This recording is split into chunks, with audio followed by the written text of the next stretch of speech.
endocrino que nos va a ayudar principalmente en el control del metabolismo de los hidratos de carbono. Dentro de las enzimas lipolíticas, aminolíticas y proteolíticas que van a caracterizar a este páncreas exocrino, tenemos a la lipasa, el colesterol esterasa, la fosfolipasa, la amilasa, la tripsina, la quimotripsina y la carboxipolipeptidasa. Estas son principalmente las que se van a encargar entonces de la degradación de los hidratos de carbono complejos. Luego tenemos las funciones como páncreas endocrino, es acá donde van a intervenir la liberación de algunas hormonas como la insulina, el glucagón, la somatostatina y el polipéptido pancreático. Mencionábamos a la insulina, todos sabemos cuál es la función principal de la insulina. ¿Cuál es?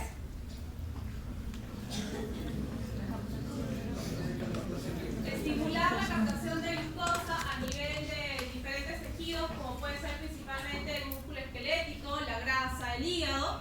Posteriormente nos va a ayudar en la formación del glucógeno y en consecuencia también va a inhibir la síntesis de glucosa. Luego tenemos el glucagón, que va a actuar principalmente en el hígado, donde va a estimular la formación de glucosa y posteriormente la cetogénesis. Luego tenemos la somatostatina, que es otra hormona importante que nos va a regular tanto la secreción de insulina como la secreción de glucagón. Y aparte nos va a ayudar va a regular también la secreción de otras hormonas. Un cuadro muy frecuente y al cual ustedes van a tener que hacer frente cuando estén de guardia en emergencia es el cuadro de pancreatitis. Principalmente la pancreatitis aguda, que es un proceso inflamatorio reciente que va a ocasionar no solamente el proceso inflamatorio no solamente a nivel del tejido pancreático, sino que puede abarcar tejidos adyacentes, incluso también órganos a distancia. ¿Y por qué se va a dar? Porque va a haber una activación precoz de proenzimas pancreáticas, principalmente de la tripsina. Dentro de las etiologías asociadas tenemos que a la cabeza va la litiasis vesicular. Llega a ser responsable hasta de un 60% de todos los casos. Seguido tenemos el consumo de alcohol, así es, que puede llegar a ocasionar hasta el 30% de los casos de pancreatitis aguda. Luego tenemos en menor frecuencia, pero no menos importantes, por ejemplo, alteraciones metabólicas. Podemos tener pacientes que andan tranquilos con la vida, con valores de triglicéridos por encima de 1000. Y es este grupo de pacientes que pueden andar tranquilos por la vida, pero donde existe un riesgo muy incrementado de presentar pancreatitis aguda de manera súbita. De repente en un chequeo ocupacional, en un chequeo de rutina, se dosan los triglicéridos en suelo y aparecen por encima de 1000. Es en este tipo de pacientes que tenemos que abordar medidas terapéuticas justamente para reducir este riesgo. Luego también tenemos que la hipercalcemia asociado a los pacientes en hiperparatiroidismo también es un factor de riesgo y en los pacientes con insuficiencia renal. Tenemos que existen fármacos que se pueden asociar también a la pancreatitis aguda y fármacos que son de uso muy frecuente, como el paracetamol, por ejemplo los estrógenos, ya en menor frecuencia el ácido valproico, tetraciclinas, azathioprina. También puede ser por traumatismo directo, es decir, voy a lesionar de manera a través de un objeto contundente el páncreas, va a ocasionar un proceso inflamatorio, puede ser traumatismo directo en el abdomen, puede ser a consecuencia de un acto quirúrgico o de repente por un procedimiento no tan invasivo como una CEPRE, una colangiopancreatografía retrograda endoscópica, donde va a haber manipulación del esfínter, por ejemplo de Oddi, a través también de una manometría. ¿Qué pruebas diagnósticas nos van a ayudar entonces cuando estemos frente a nuestro paciente que llega con los clásicos síntomas de una pancreatitis? Son dolor abdominal, enfaca, náuseas, vómitos, anorexia, puede incluso cursar con fiebre. Bueno, una de las pruebas que vamos a solicitar y que debemos solicitar es la amilasa. La amilasa, esta enzima, está encargada y su función es fraccionar los carbohidratos complejos en fragmentos. Es producida a nivel pancreático o como parte del páncreas exocrino, pero no es exclusiva del páncreas.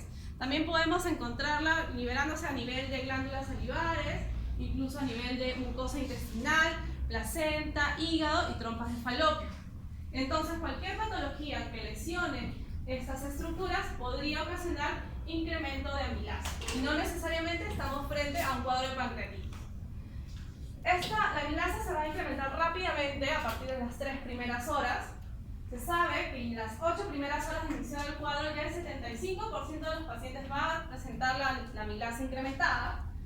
Esta se va a mantener elevada en el suero hasta por 72 horas, luego cae. Y se sabe que también tiene un mayor del 95% de sensibilidad si es que dentro de las 24 horas encontramos valores por encima de 3 veces el rango de referencia del valor de referencia de normalidad. Es decir, si tenemos que nuestro paciente llega dentro de las 12 primeras horas de evolución del cuadro, encontramos por encima de 300 de amilasa, ya podríamos estar en el 95% de certeza de que estamos frente a una pancreatitis. Mencionamos entonces algunas otras causas de hiperamilasemia. Bueno, puede ser a consecuencia de una pancreatitis crónica, obstrucción del esfínter de Oddi, un trauma pancreático. Acá, por ejemplo, alteración de la permeabilidad gastrointestinal, es decir, cuando hay una lesión a nivel de la mucosa intestinal, ya sea por una úlcera perforada, por una apendicitis, puede ser también por el consumo de alcohol reciente, y este es un dato importante de tomar en cuenta al momento de evaluar a nuestro paciente y al momento de incluso tomar la muestra, porque sabemos que puede afectar mi valor de amilasa. En el caso de enfermedades de glándulas salivares, tumores malignos, enfermedad renal crónica y enfermedad hepática crónica. Otra prueba muy importante que va de la mano para nuestro diagnóstico es la lipasa, que es mucho más específica, es producida solo a nivel del páncreas exocrino, se va a incrementar también rápidamente a partir de las 3 horas, llegando a un pico a las primeras 24 horas. Sin embargo, esta, a diferencia de la lipasa caía a las 72 horas. En cambio, esta la vamos a mantener incrementada en suero hasta por 14 días. Es 85% específica si es que encontramos sus valores hasta 5 veces por encima del límite superior normal. Bueno, al evaluar a su paciente con pancreatitis, al momento de su ingreso y luego a las 48 horas, tenemos que evaluarlo no solamente desde el punto de vista clínico y a partir de la amilasa y lipasa, sino también a través de los criterios de Ransom. En los criterios de Ransom no solamente consideramos entonces características clínicas, nos va a ayudar mucho el laboratorio. Por ejemplo, al ingreso es necesario hacerle un recuento de leucocitos. Si lo encontramos por encima de 16.000 es un criterio positivo. Debemos dosar glucosa en sangre. Si lo encontramos por encima de 200 es un punto positivo. Tenemos que luego dosar la deshidrogenasa láctica. Si la encontramos por encima de 350 es otro factor positivo de riesgo. Luego debemos dosar la TGO. Si la encontramos por encima de 250 es otro factor de riesgo. Y si encontramos que nuestro paciente tiene más de 55 años, pues podríamos decir y estimamos que al ingreso, si tiene más de 4 criterios, podríamos estar frente a una pancreatitis grave. De 1 a 3 criterios positivos, una pancreatitis leve. Es importante realizar esta clasificación de Ransom, ya que el abordaje va a ser diferente si es que estamos frente a una pancreatitis leve o si estamos frente a una pancreatitis grave. Luego de las 48 horas tenemos que seguir controlando y monitorizando a nuestro paciente. Debemos para esto medir, por ejemplo, el hematocrito. Si es que vemos que el hematocrito desciende más del 10% en este periodo, pues tenemos otro punto a favor. Si es que el calcio en suero está por debajo de 8, es otro factor positivo. Luego, si el nitrógeno ureico está por encima de 5, otro factor. Si la presión arterial de oxígeno está por debajo de 60, y si nuestro paciente cursa con acidosis metabólica con un déficit de base mayor de 4, otro punto a favor. Y esta estratificación es importante, ¿por qué? Porque se asocia también, podemos estimar la mortalidad. Si tenemos que, por ejemplo, más de 7 criterios positivos, podríamos hablar de que ya el 100% de los casos están con interconsulta a la capilla, porque no tiene muy poca sobrevida. En cambio, si tenemos, por ejemplo, con 3 factores positivos, podemos decir, bueno, está tranquilo, solamente con 1% de mortalidad. Entonces, por ejemplo, al ingreso, ¿qué prueba le vamos a pedir para dosar el recuento de leucocitos? Un hemograma completo, ¿no? Porque sabemos que luego también tenemos que dosar y valorar cómo está el hematocrito. Entonces me interesa no solamente fórmula roja, serie roja, sino también serie blanca. Debemos dosar bioquímica, glucosa, deshidrogenasa láctica, TGO, calcio, nitrógeno ureico. ¿Con qué prueba obtenemos la presión arterial de oxígeno? Un NADAX importante. Y también calcular el déficit de base. Entonces ya ustedes saben qué pruebas deben pedir al ingreso de su paciente con sospecha de pancreatitis aguda. Luego tenemos la pancreatitis crónica. Es un proceso inflamatorio que va a persistir a nivel del tejido pancreático o del sistema ductal y que va a generar como consecuencia fibrosis de este tejido con compromiso funcional. ¿En qué va a derivar esta pancreatitis crónica? Pues en una insuficiencia pancreática. ¿Con qué va a llegar nuestro paciente? Pues con signos de malabsorción, es decir, puede estar presentando esteatorrea e incluso puede ya estar cursando con signos y síntomas de diabetes mellitus tipo 2. ¿Cuál es una de las principales causas de esta pancreatitis crónica? Ya la habíamos mencionado, el 90% se asocia a consumo de alcohol. Puede verse también la pancreatitis recurrente, ya sea por obstrucción a nivel del sistema ductal. Los pacientes con hipertrigliceridemia que no han sido detectados y cursan con pancreatitis leve, silente, sin mayor sintomatología, pero esta recurrencia pues, puede ocasionar esta insuficiencia pancreática, y pacientes con hipercalcemia. Tenemos también que puede haber un buen porcentaje que sea de origen autoinmune. ¿Qué pruebas diagnósticas nos van a ayudar ya en este tipo de pacientes, en este grupo de pacientes? Pues principalmente aquellas que donde vamos a estudiar la malabsorción. Y esta malabsorción solamente va a poder ser evidente en el laboratorio cuando tenemos más del 90% de compromiso de la función exocrina. Es decir, cuando ya más del 90% de esta función se ha perdido. ¿Qué es lo que vamos a solicitar? Por ejemplo, la presencia de grasa fecal. Debemos estudiar a través de la paciente a través de un test de tolerancia a la glucosa, que usualmente sale positivo en el 65% de los casos. Y bueno, la amilasa y la lipasa puede salir positiva en el 10% de los casos. Luego tenemos la diabetes. Cuando hablemos de páncreas, inevitablemente tenemos que hablar de diabetes. Y felizmente, anualmente se reúnen diferentes organismos mundiales y sale este documento de la Asociación Americana de Diabetes que nos da los lineamientos para hacer un diagnóstico adecuado, nos da los lineamientos para la terapéutica y nos da los lineamientos para las metas en el tratamiento a largo plazo de nuestros pacientes. Comenzamos por la clasificación. Tenemos la diabetes tipo 1, que principalmente pues, se va a asociar a la destrucción autoinmune de las células beta con una deficiencia absoluta de insulina. La diabetes tipo 2, en cambio, es un cuadro progresivo donde se va dando la pérdida de la secreción de células beta asociado pues, a cuadros de insulinoresistencia. Y luego tenemos la diabetes mellitus gestacional, que generalmente es diagnosticada en el segundo y tercer trimestre de gestación.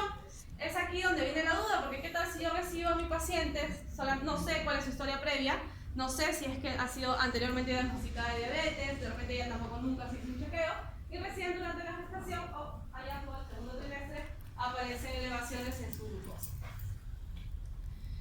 La diabetes 1 y la diabetes tipo 2 son enfermedades muy heterogéneas y que su presentación clínica ya no suele ser tan clara, no necesariamente mi paciente va a venir con polidipsia, polifagia, poliuria. Pueden ir con otros signos que no me van a permitir identificar, este es un diabetes tipo 1, este es un diabetes tipo 2. Podemos incluso, ya sabemos que pueden venir con algunos signos asociados a lesión en órganos diana, cuando hay trastornos en la cicatrización, pérdidas de peso, visión borrosa. Y que bueno, esta presentación heterogénea y la progresión de la enfermedad puede variar considerablemente.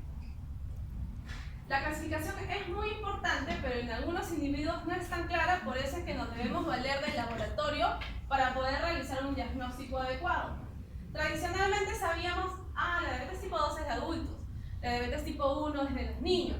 Pues ya no es así. Tenemos diabetes adultos que cursan con diabetes tipo 1, de repente de origen autoinmune, que se inicia de nuevo y que perdemos la función completa de las células beta. Y así igual de la misma forma pacientes niños con diabetes tipo 2. Les mencionaba que se reúnen anualmente diferentes organizaciones y qué es lo que ellos han podido encontrar como hallazgos que escapan a las reglas convencionales en sus investigaciones. Por ejemplo, que ocasionalmente los pacientes que cursan con diabetes mellitus tipo 2 van a presentar o van a debutar con cetoacidosis diabética. ¿Y en qué pacientes solamente podemos encontrar esta característica? En los pacientes hispanos y en los pacientes asiáticos. Los niños con diabetes mellitus tipo 1 van a presentar los síntomas clásicos de poliuria y polidipsia, pero solo un tercio de ellos van a presentar o van a debutar con cetoacidosis diabética. Y la presentación de diabetes mellitus tipo 1 es mucho más variable en los adultos.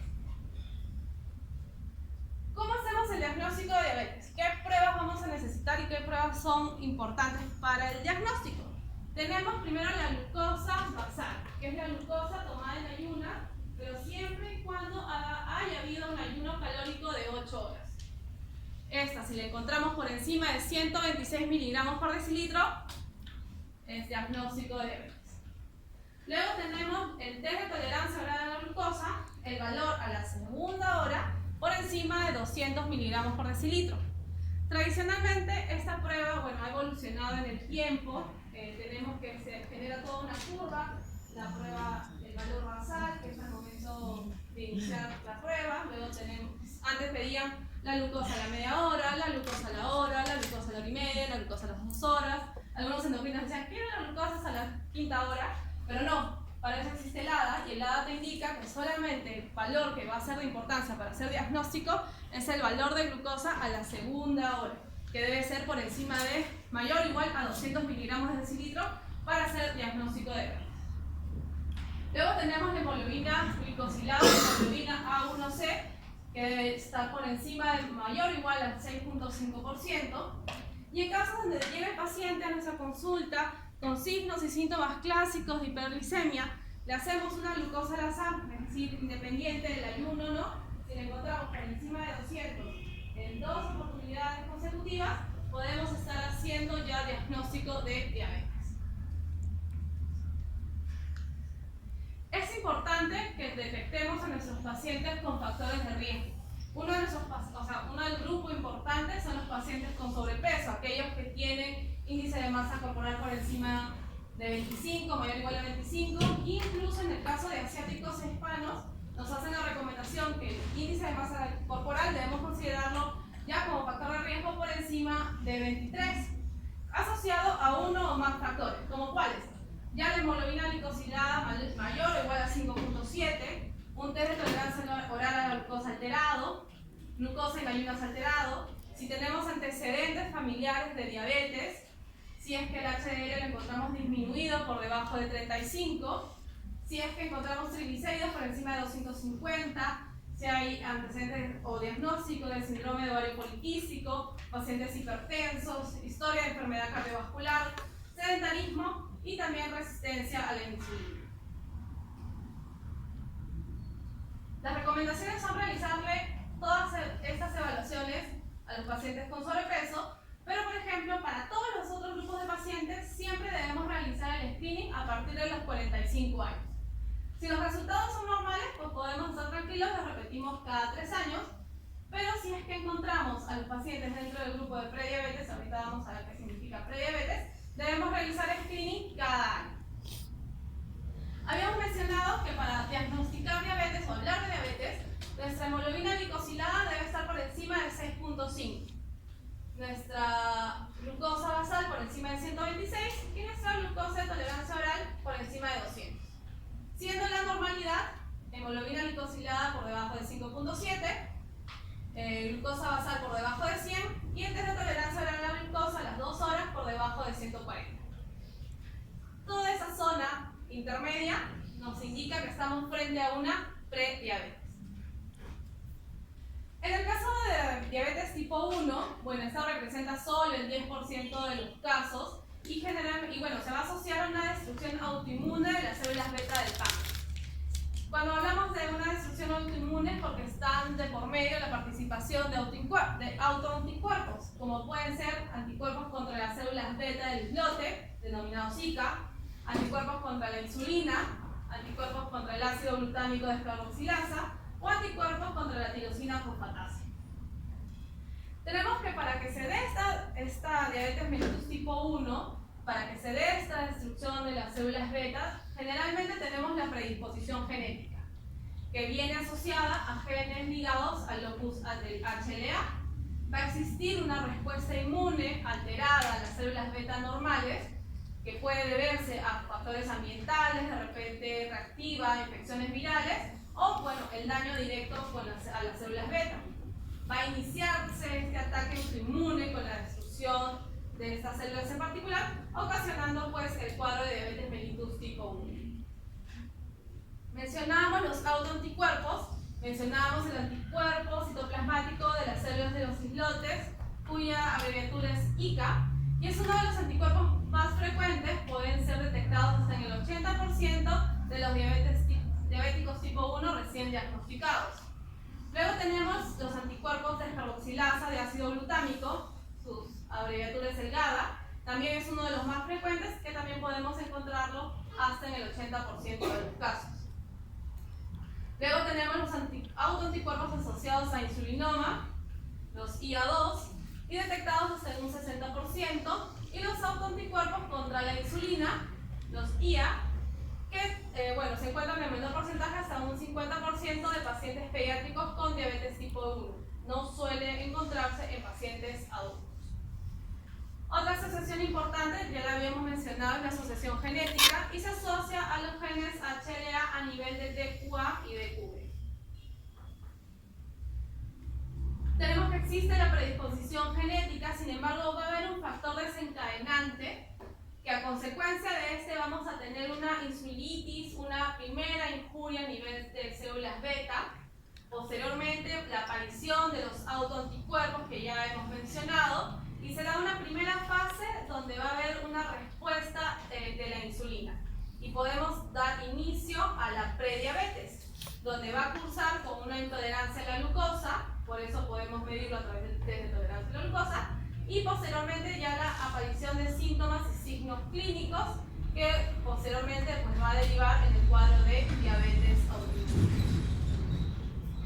Los pacientes con diabetes tipo 1 se encuentran muy asociados y es muy probable que presenten también otras enfermedades autoinmunes, como cuáles: tiroiditis de Hashimoto, la enfermedad de Graves, la enfermedad de Addison, enfermedad celíaca, vitiligo, hepatitis autoinmune, miastenia gravis y anemia perniciosa. Entonces, ojo, cuando hagamos el diagnóstico de una diabetes mellitus tipo 1, no debemos descartar en el tiempo que nuestro paciente pueda presentar alguna de estas enfermedades. Dentro de las pruebas de laboratorio, por ejemplo, acá tenemos dos tipos de muestras. En este caso, tapita verde tiene heparina, vamos a trabajar con plasma luego de la centrifugación. Y en este caso, tapita roja, tenemos suero, donde no existe un anticoagulante, sino justamente un acelerador de coágulo que me va a permitir separar de manera mucho más eficaz el suero del paquete celular. En estos dos tipos de muestras, ¿qué es lo que vamos a medir? Podemos medir glucosa. Glucosa que nos va a servir pues para el diagnóstico. Ya sabemos que por encima de 126 en la glucosa en ayunas hacemos diagnóstico de diabetes, y con la glucosa al azar por encima de 200 hacemos diagnóstico de diabetes. Ojo que hay otras patologías que pueden incrementar la glucosa, y es así, puede ser un feocromocitoma, el estrés, la pancreatitis aguda y el consumo de drogas. Hablábamos mucho del test de tolerancia a la glucosa. ¿En qué consiste ese test? ¿Alguno de ustedes se lo ha hecho? ¿No? Seguro más adelante, más sus factores de riesgo, se los van a indicar. ¿En qué consiste? Se le da al paciente una bebida que tiene una sobrecarga de 75 gramos de glucosa. Suele ser una glucosa anhidra, que es muy finita como polvito de hornear, que se disuelve en 300 mililitros de agua, pero que tiene un sabor tan intenso que tenemos que decirle al paciente que lo tome de a sorbitos y de a poquitos, porque como es tan hiperosmolar, al momento de ingerirlo de manera muy rápida, también tan rápido como entra, tan rápido como sale. Entonces tiene que ser así de a poquitos, y una vez terminado el consumo de los 75 gramos de glucosa, vamos a dosar a las 2 horas la glucosa que nos va a permitir hacer el diagnóstico que habíamos mencionado, ¿no? Por encima de 200 miligramos por decilitro en el test de tolerancia oral a la glucosa, estamos haciendo ya diagnóstico de diabetes. Existen algunos productos comerciales que han tratado de mejorar este sabor tan intenso de la glucosa, pero que son relativamente caros, pero lo que van a ver en el MINSA es la convencional. ¿Cómo es que se da este estudio del test de tolerancia oral a la glucosa? Tenemos pues nuestra muestra basal, es decir, en el tiempo cero, luego medimos a la primera hora y luego a la segunda hora. El comportamiento de esta curva es lo normal en un paciente sano. Sin embargo, ¿qué es lo que pasa en nuestro paciente diabético? Vemos que incluso ya la prueba basal está ligeramente incrementada y el valor a las 2 horas se va a mantener por encima de 200. Ya sabemos que cualquier rango intermedio, pues estamos hablando de una prediabetes. Mencionábamos también la hemoglobina glicosilada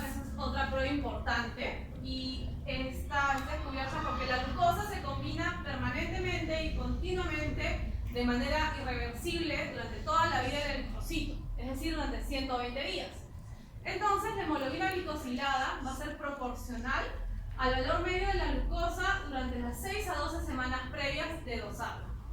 Su valor de referencia o valor de normalidad va a ser menor a 5.7% y incluso nos puede permitir estimar un valor de glucosa de acuerdo a esta fórmula. Lo bueno de esta prueba es que no se va a afectar por el ayuno, puede ser tomada a cualquier hora del día, no se va a afectar por factores agudos, ya existen métodos estandarizados y justamente recomendados en el ADA, y por ejemplo incluso nos permite establecer metas de tratamiento para nuestros pacientes, porque yo sé que si le bajo la hemoglobina glicosilada por debajo del 7%, voy a reducir las complicaciones microvasculares en nuestros pacientes diabéticos. Entonces, con esta prueba, que es tan buena, le podemos chapar la mentira a nuestro paciente. Porque ¿qué tal si hizo un ayuno pero estricto, así dejó de comer 24 horas y llegó a sacarle su glucosa basal? ¿Cómo va a salir esa glucosa? Normal, hasta baja incluso. Ah, qué bien, estoy cumpliendo mi tratamiento. Pero no, ahí le chapas la mentira al paciente porque le sacas hemoglobina glicosilada y la encontramos en 10. ¿Cómo estuvo esos 3 meses previos? 0 ayuno, 0 tratamiento, 0 dieta. Incluso el valor de glicosilada nos puede ayudar a estimar cuál fue el rango medio de glucosa de nuestro paciente. Entonces, eso es muy fácil, incluso esa cartilla se les da a los mismos pacientes. Dentro de las complicaciones en diabetes, tenemos que la principal es la resistencia a la insulina, que es una respuesta biológica deficiente a la insulina. Va a haber una expansión de adipocitos viscerales que va a conllevar un aumento de la secreción de ácidos grasos que van a causar pues la resistencia a la insulina. Estos ácidos grasos van a alterar la unión de la insulina a su receptor. Entonces vamos a tener una insulina que no es funcionalmente efectiva. Y es el defecto más importante que va a desencadenar la intolerancia a la glucosa y posteriormente una diabetes. El 80% de los obesos obviamente van a cursar con insulinoresistencia. Y obviamente también existe la asociación con el síndrome metabólico. Podemos usar la insulina, sin embargo, considerar que la podemos encontrar implementada en un insulinoma, en hipoglicemias reactivas después de ingestión de glucosa, en pacientes con cirrosis, y disminuida en pacientes con diabetes tipo 1, hipopituitarismo y cetocidosis diabética con pérdida de peso. ¿Cómo cursa una cetocidosis diabética? Todos ustedes la saben, también la presentación clínica es clásica, el paciente llega deshidratado, con aliento a manzana, con hipotensión ortostática, taquicardia, taquicardia, puede incluso llevar dolor abdominal, náuseas, vómitos, confuso, no sabe quién es. Y con antecedentes, esto es clásico, antecedentes de infecciones virales o bacterianas, un trauma o estrés emocional. ¿Y a qué se debe? Pues principalmente al déficit de la insulina con exceso de hormonas catabólicas, que van a ocasionar toda esta alteración de la homeostasis de nuestro paciente. ¿Qué va a haber? Pues va a haber una crisis de hiperglicemia, donde va a haber una menor utilización de la glucosa y se mantiene la producción de esta. Si tenemos, por ejemplo, cuadros de hiperosmolaridad, va a haber trastorno de conciencia, con obviamente correspondiente glucosuria. ¿Cuál era el umbral renal de glucosa? 180. Entonces, obviamente, mi paciente descontrolado va a cursar con glucosuria, que va a conllevar a deshidratación y a pérdida de electrolitos. Por otro lado, tenemos que hay hipercetonemia. ¿Qué pasa con los lípidos? Aumenta la lipólisis, aumenta la cetogénesis y disminuye la utilización de los cetoácidos, condicionando una acidosis metabólica y nuestro paciente llega con polipnia, halitosis cetónica e hipercalemia. En el estado hiperosmolar, pues una hiperglicemia muy severa en un diabetes tipo 2 puede desencadenar incluso un coma hiperosmolar.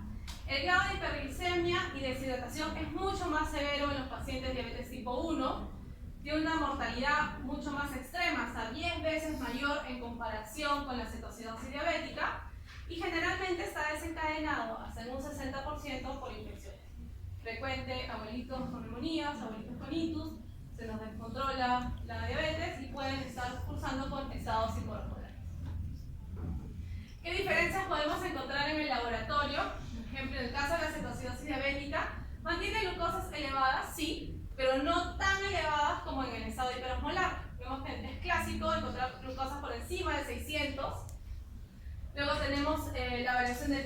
volumen mucho más bajo, ¿no? En la cetoacidosis, la acidosis diabética, a diferencia del estado hiperosmolar. Vemos también que el carbonato cae considerablemente en la cetoacidosis. La osmolaridad se va a mantener por encima de 320 en este cuadro de hiperosmolaridad. Y tenemos que la alteración del estado de conciencia, pues en ambos pueden cursar, ya sea con estado comatoso, estado de estupor o incluso pues el coma. Y este cuadrito es bastante interesante, ¿por qué? Y les va a permitir recordar fácilmente cuál es la relación entre la cetoacidosis y la hiperglicemia asociada al pH. Recordamos pues que la cetoacidosis, el pH va a descender considerablemente, y en el estado hiperglucémico, hiperosmolar, justamente es a expensas de la hiperglicemia, por eso encontramos valores siempre muy incrementados de glucosa. Así que a lo de acá, acuérdense siempre de esa relación inversa que existe entre la cetoacidosis y el estado hiperosmolar.